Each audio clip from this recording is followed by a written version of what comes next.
RCB की power में और भी फायर ऐड हो गई है, पर क्या ये फायर पावर इनफ होगी टाइटल को डिफेंड करने के लिए? Let's dive in without wasting any time.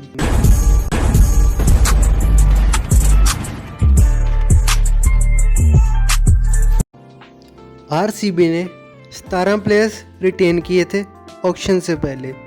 ज़्यादा कुछ काम नहीं था, बस 2-3 बैकअप्स एंड मे बी किसी प्लेयर का अपग्रेड ढूंढ सकते थे। और कंपैरिजन तो आप तभी कर सकते हो जब आप कुछ बायस को एक्सपेक्ट कर रहे हो। और पर्सनली मैं चाहता था कि वेंकटेश अय्यर या फिर कोई स्पिनर जैसे कि बिश्नोई या राहुल चाहर टीम में आए। और आरसीबी ने वेंकी अय्यर को बस 7 करोड़ में स्टील कर लिया है। ये ऑक्शन तो बहुत ही ज़्यादा अनएक्सपेक्टेड थी, क्योंकि मुझे लगा था वेंकी और बिश्नोई दोनों ही 10 करोड़ से ज़्यादा ही जाएंगे। पर इस बार का ऑक्शन डायनामिक तो बहुत ही ज़्यादा रैंडम था। कैप्ड प्लेयर को इतने पैसे नहीं मिल रहे और अनकैप्ड प्लेयर करोड़ों में जा रहे हैं। 4 मैचेस खेलने वाले इंग्लिश को 8 करोड़ मिले और एक बार अनसोल्ड जाने वाले लिविंगस्टन को सीधा ही 13 करोड़। ऐसा लग रहा है कि टीम्स पहले सोई हुई थी और बाद में किसी ने उनकी नींद खोली हो।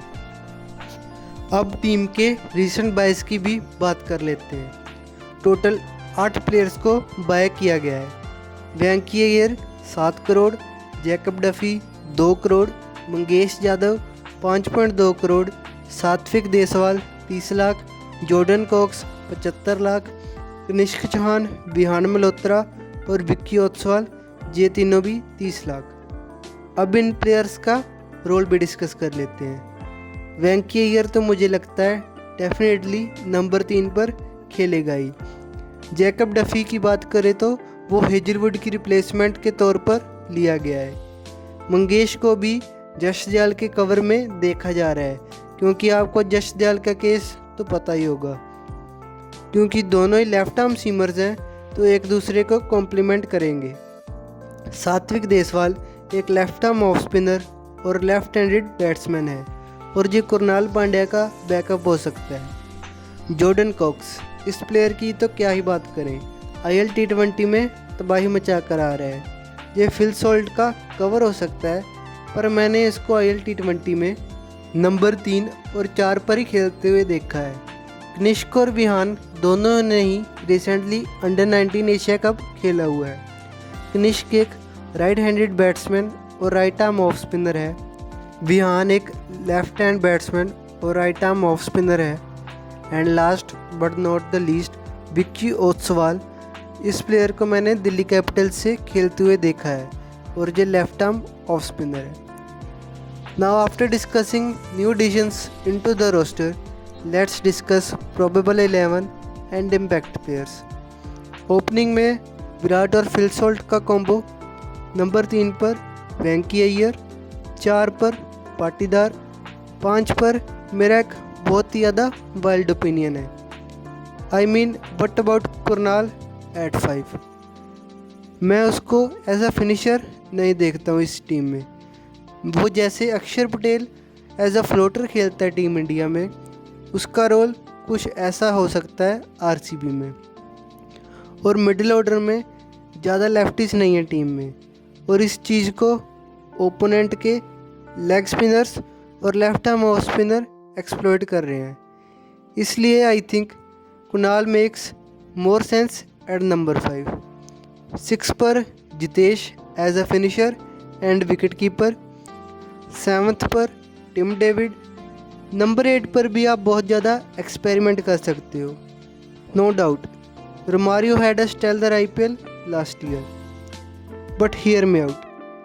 अगर आपको इम्पैक्ट प्लेयर के रूल को पूरी तरह से एक्सप्लॉइट करना है तो ऐसा करना है कि रोमारियो को इम्पैक्ट प्लेयर ले लो अगर बैटिंग फर्स्ट आती है तो, और अगर उसकी बैटिंग की ज़रूरत पड़े तभी खिलाओ, और अगर उसकी बैटिंग की ज़रूरत नहीं पड़ रही है तो सीधा ही जैकब डफी या फिर किसी और फास्ट बॉलर जैसे नुआन तुषारा उसको ले आओ। इससे आपके जेन्युइन 6 बॉलिंग ऑप्शन हो जाएंगे। बहुत सिंपल है, लेकिन इसको करने के लिए थोड़े गट्स चाहिए। अगर स्पिनिंग पिच है या फिर कुरनाल नहीं खेल रहा है नंबर 5 पर, तो जैकब बैथल भी कोई बुरा ऑप्शन नहीं है, उसको भी नंबर 5 पर ट्राई कर सकते हो। नंबर 9 पर भुवनेश्वर, 10 पर हेजलवुड, 11 पर जसदयाल और इम्पैक्ट में आप सुयश शर्मा को रख सकते हो। प्लेइंग 11 और इम्पैक्ट प्लेयर की ऑप्शंस तो सॉलिड हैं, पर आईपीएल एक ऐसा टूर्नामेंट है जो 2 महीने तक चलता है, इसीलिए ही ट्राइड और टेस्टेड बैकअप्स का होना बहुत ज़्यादा नेसेसरी है, ताकि आप इंजर्ड और आउट ऑफ फॉर्म प्लेयर को रिप्लेस कर पाओ। वर्टिकल विराट, वेंकी और पटीदार का कवर है। जॉर्डन कॉक्स भी फिल सॉल्ट का कवर मान सकते हो। Jacob Bethell could be reserve for both Romario and to a certain extent Tim David. Krunal के अल्टरनेटिव में भी काफ़ी अच्छे ऑप्शंस हैं। Swapnil Singh, Vicky Ostwal and Satvik Deswal to name a few. पर मेरे को टीम में एक दिक्कत लग रही है, सुयश के अलावा कोई भी रिस्ट स्पिनर नहीं है। अगर आपको कोई रिस्ट स्पिनर दिख रहा है तो कमेंट कर बता सकते हो। However there are several spares in fast bowling. Jacob Duffy और नुवान तुषारा बहुत ही अच्छे कवर हैं हेजलवुड के लिए। भुवी और जसदयाल के स्टैंड बाय में रसिकदार, अभिनंदन सिंह और न्यूली एडिड मंगेश यादव हैं। Now it's the time to read the score.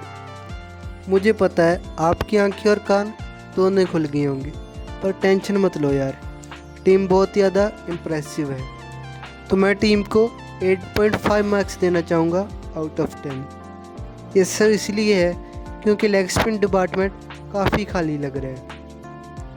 मे भी करण शर्मा को बाय कर सकते थे, सस्ते में मिल जाता वो। रही बात हेजलवुड की, तो उसका इंजरी कंसर्न तो आप जानते ही हो, और इस बार का आईपीएल तो हो भी T20 वर्ल्ड कप के बाद ही रहा है। डफी का बहुत हाइप चल रहा है, उसने इंटरनेशनल में इंसेन लेवल का परफॉर्मेंस दिया है, पर हमने कई बार देखा है कि कितने प्लेयर्स आईपीएल में कहर मचाते हुए आते हैं और कहर बन के ही उड़ जाते हैं। ऑनेस्टली कहूँ तो तुषारा मुझे थोड़ा ज़्यादा जेन्युइन ऑप्शन लगता है, क्योंकि उसको 2-3 सीज़न हो गए हैं आईपीएल में। और रही बात होम ग्राउंड एडवांटेज की, तो वो तो आप जानते ही हो। ऐसे आरसीबी फैन, आपको पता है कि टीम अच्छा परफॉर्म नहीं कर पाती चिन्नास्वामी पर शायद इस बार आरसीबी के मैचेस पुणे में हो, जो कि एक बैटिंग फ्रेंडली पिच है, और ये पिच शायद आरसीबी को रास आ सकती है। मेरे हिसाब से तो आरसीबी श्योरली टॉप 4 में रहेगी ही। बाकी आप भी अपनी रेटिंग्स और ओपिनियंस कमेंट सेक्शन में बता सकते हैं। I am looking for some good perspectives. Make sure to like, share and subscribe to the channel for more exciting content in the future, क्योंकि मैं हर एक आईपीएल टीम का रिव्यू करने वाला हूँ। Till then, good bye, take care and show some love. Remember, your team is entering in the auction as the attacking champions, not the defending champions.